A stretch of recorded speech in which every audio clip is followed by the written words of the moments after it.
Hello friend, नमस्ते, प्रणाम, स्वागत करती हूँ, अभिनंदन करती हूँ अपने यूट्यूब चैनल पे। बहुत ही प्यारा सा गीत लेके आई हूँ, विवाह गीत। पसंद आया तो ज्यादा से ज्यादा शेयर करना और चैनल को सब्सक्राइब कर लेना। सोने के सिंहासन पे बैठे राजा जनक, अरे चेरिया जे रचली दुआर रेल लनवायर, चेरिया जे रचली दुआर रे ललनवा।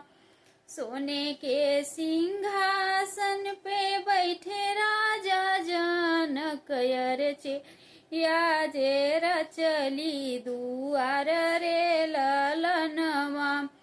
घरा में से निकली हंसी तारनिया वायर, भैली देवड़िया पे ठाड़ रे लनवायर, भैली देवड़िया पे ठाड़ रे ललनवा।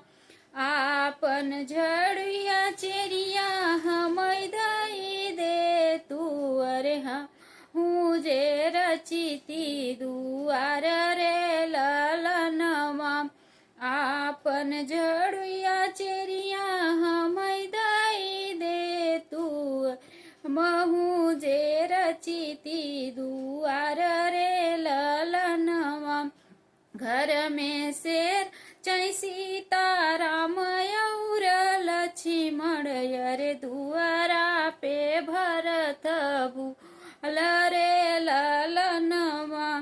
घर में शेर चै सीताराम और लक्ष्मण, अरे दुआरा पे भरत भूल रे ललनवा। अंगना में रचै सीता चक्र सुदर्शन, अरे मड़ै में सूरज का नाम रे ललनवा, अरे मड़ै में सूरज का नाम रे ललनवा।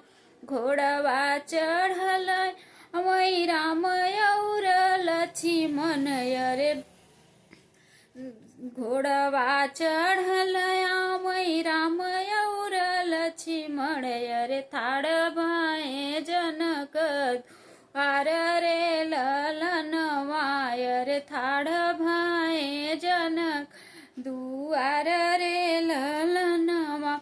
मैं तोह से पूछे हूँ चेरिया से चेरिया, अरे के कर जे रच दुआर रे ललनवा। मैं तोह से पूछे हूँ चेरिया से चेरिया, अरे के जे रचली दुआर रे ललनवा।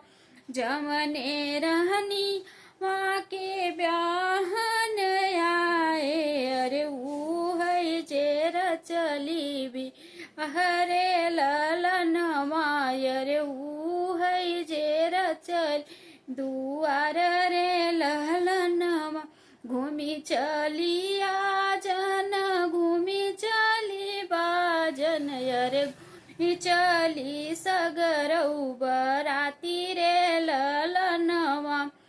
घूमी चली आजन घूमी चली बाजन, अरे घूमी चली सगरऊ बरात रे ललनवा। ऐसन रानियावा से ब्याह नाही करबई, जे करैन उनिक काम रे ललनवा, अरे करैन उनिक काम रे ललनवा। घूमी चली ऐसन रानियावा से ब्याह हम करबई, अरे कर अयोध्या में नाम रे ललनवा। ईसन रानी माँ से ब्याह हम करबई, अरे जे कर अयोध्या नाम रे ललनवा। बहुत बहुत धन्यवाद। गीत पसंद आए तो ज्यादा से ज्यादा शेयर करना, चैनल को सब्सक्राइब कर लेना। मिलते हैं नेक्स्ट वीडियो में, तब तक के लिए जय श्री कृष्णा, जय श्री राधे।